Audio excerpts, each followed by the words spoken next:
I have written new conspiracy law regarding the election fraud that Loree McBride is doing right now.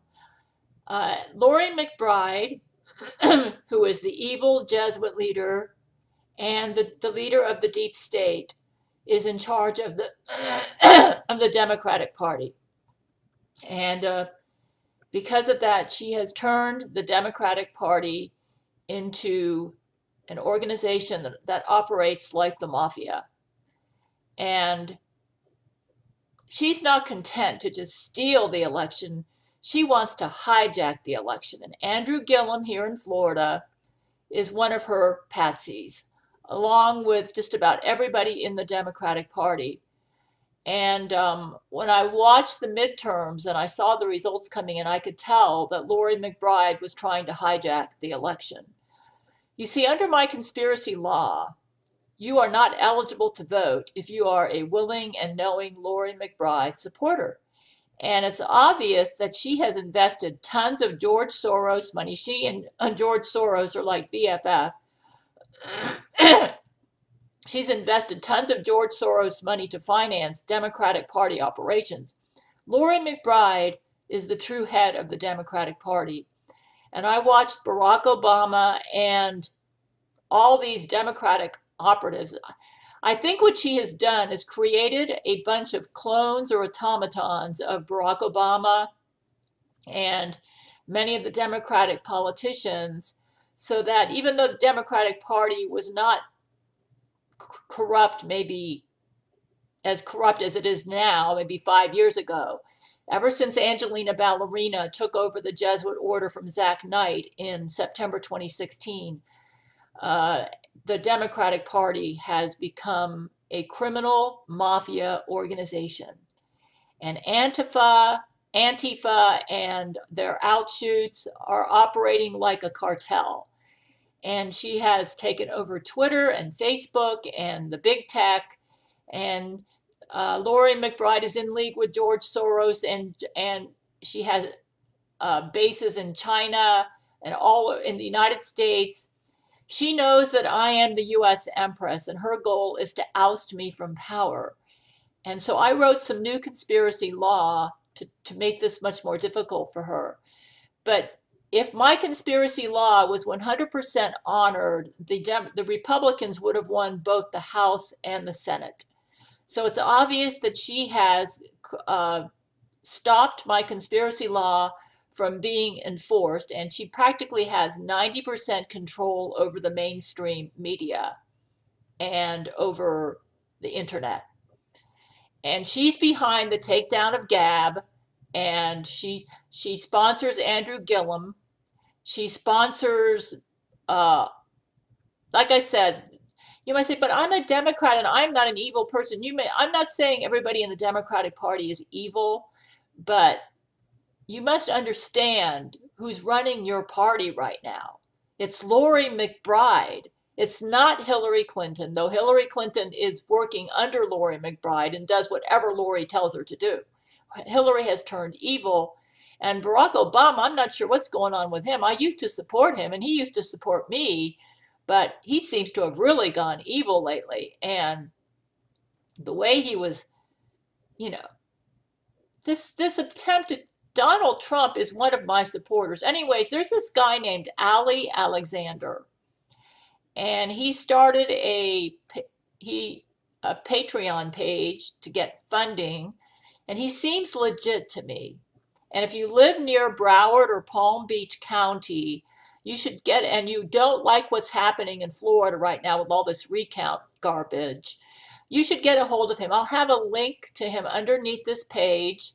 And he's going to start, he's working with the Republican Party and working with Laura Loomer and, oh boy, it's like Lori's using brain control and I'm forgetting the name, Roger Stone.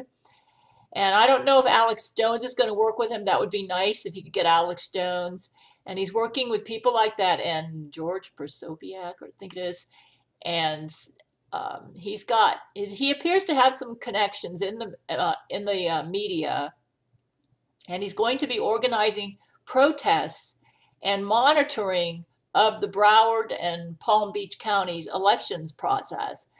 And as you know, as you probably already know, Rick Scott has brought a lawsuit against Broward County, and the lady who's in charge of the Broward County elections has already committed election fraud, I believe, in the 2016 election, and she messed up the Democratic primaries. So what's going on now is election fraud, and Loree McBride is good at criminal activities like this. She has a group of Jew clone lawyers. These are lawyers who claim to be Jewish, but they're actually Jew clones, and I don't consider Jew clones Jewish. They're created in cloning labs, and they claim to be Jews, and they have basically, I'm not saying that all the Jews are innocent, and I'm Jewish myself, by the way. I'm from King David, and Laura Loomer's Jewish, and Laura Loomer and I are on the same page. And I'm just saying, I'm going to have the link to this guy, Ali Alexander, and you might want to donate some money to him and help him out. And if you live in South Florida, or you're willing to drive, and I live in Central Florida. The problem is I've got a really unreliable old car, and I don't have the money to travel, so I'm going to help Ali Alexander out by making this YouTube video for him and encouraging my followers, if you live in Florida and you're able to travel, you may want to join up with him. He's going to organize a group down there in South Florida. He said, it seems like it's legit to me. I don't think it's going to be criminal. He says it's going to be, they're going to be peaceful, but they will protest. They're not going to be getting in front of people's houses like that horrible thing that happened to Tucker Carlson with Antifa, with Loree McBride's Antifa. Loree McBride is a very brazen, evil person. She got into the real Brent Spiner's life by, the Jesuit order gave her entrance into Paramount Studios. She was able to get inside of Paramount Studios, and she faked as a cook, and she got into the green room at Paramount Studios when Brent Spiner was in between shoots during the episode of Fistful of Datas, and she put something in his beer, and when he drank it, he came under her brain control. And for 3 weeks, he was battling her in Paramount Studios.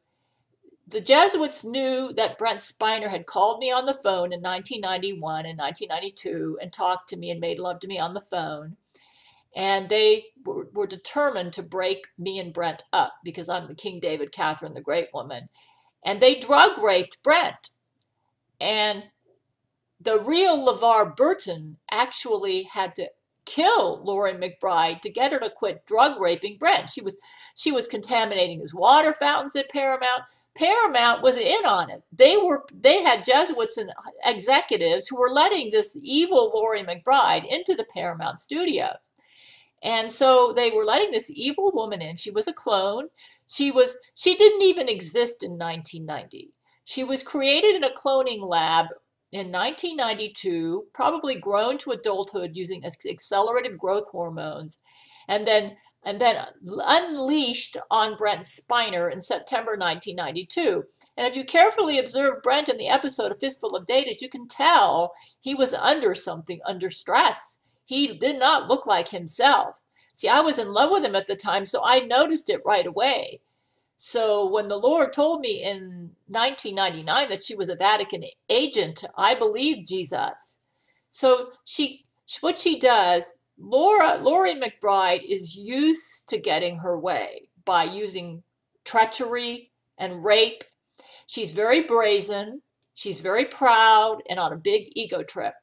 She barged her way into the real Brent Spiner's life, drug raped him, got pictures of the rape, and made it look like consensual sex. So Paramount Studios told Brent, we've got evidence that you've had sex with this woman, and if you don't cooperate and make her your girlfriend, we will expose you as a rapist. Brent said that was one reason he cooperated and allowed her to have girlfriend status in the 1990s. Another reason, and the biggest reason, was she knew about me because her sole purpose for going into Brent's life was to break me and Brent up. And she told Brent, I will kill Gail if you don't give me public girlfriend status. I've got pictures of us having sex together. That was her drug rape. The Jesuits have very advanced technology. They use cloning technology. They use drug rape. And so she drug raped Brent Spiner and got pictures of it, video pictures, all sorts of pictures. And that was her evidence that he had sex with her. And then she used that as a weapon to force her way into Brent's life. She ended up breaking into his home. They also have like Star Trek-like transporter technology where they could just vaporize right into the home. But they keep all this from mainstream news so you don't know about it. So she succeeded in giving herself girlfriend status, even though Brent was in love with me the whole time. In fact, if Brent wasn't in love with me, he probably wouldn't have allowed her in. She used his love for me as her weapon by threatening to kill me or blow me up in my car if he wouldn't give her girlfriend status. I forgave him for her in December 1999 when Jesus told me the truth that she was a Vatican agent. And then all hell broke loose. Airplanes started crashing. When I said, you need to expose her on television. Well, the next day, an Alaska Airlines jet crashed headfirst in the Pacific Ocean. So we knew she was a Vatican agent, and she had a whole network behind her. And you might say, well, that's just between you and Brent. Well, it's becoming a worldwide problem. Because what has happened now is we got Zach Knight on our side. But unfortunately, one of his babies has really gone wild, and that's Loree McBride and Angelina Ballerina. So he came, because Zach fell in love with Rule 13, his fellow Jesuit, and Jesuits are not allowed to fall in love. Satan forbids it. But I told Zach, I said, Angelina Ballerina lied to you. She betrayed you, and she tried to kill your true love. You need to come to our side because Jesus supports true love, and unlike Satan, we are not going to chastise you for having love in your life. So he came over, Zach decided to side with true love, and he came to our side. The problem is, Angelina Ballerina led a rogue group of Jesuits. She had strong brain control powers. We were able to take her out in January 2017 at the risk of my life and Zach Knight's life. We should be heroes, man. They ought to write books about us. Okay, but Loree McBride decided she didn't want to side with love. She wanted to side with pride and greed, and she stayed on Satan's side, and she's been opposing Zach Knight since January 2017, and she became the new leader of the evil Jesuits. And it's really gotten bad because she has succeeded in taking over the Democratic Party. She creates clones. She's created, like, I think, hundreds of clones of Brent Spiner. So even if we executed a Brent Spiner clone, another one comes up. So long story short, you need to support this Ali Alexander. Loree McBride is behind the voter fraud that's taking place in Broward and Palm Beach counties right now. She's learned crime pays. That if she lies and she cheats and she steals, she can get what she wants. That's how she got girlfriend status and now supposedly wife status. She artificially, she used semen that she obtained from Brent during her drug rape to artificially impregnate herself and created this boy, Jackson, who was created through artificial insemination. And she's been using that as a weapon to ensure that Brent never comes to me. Anyways, I've got links underneath this page that go into her history. But she's not just my problem. She's your problem if you care about freedom, okay? She doesn't believe in freedom. She believes in slavery. If you don't do what she wants, she will literally kill you. She is in charge. She and George Soros are like this. She's the true leader of the deep state, and she wants Trump dead. She wants all Trump supporters dead, and she will stop at nothing. Help Ali Alexander, because he actually opposes her by opposing the Democratic corruption that's happening, that she's behind in Broward and Palm Beach counties. Rick Scott and Gillum lost. In fact, if my law was enforced, we would have won the House. There was election fraud going on that we didn't even get the House because no Loree McBride Jesuits votes count under conspiracy law. And the reason these Democrats won is because their votes counted, so my conspiracy law was violated.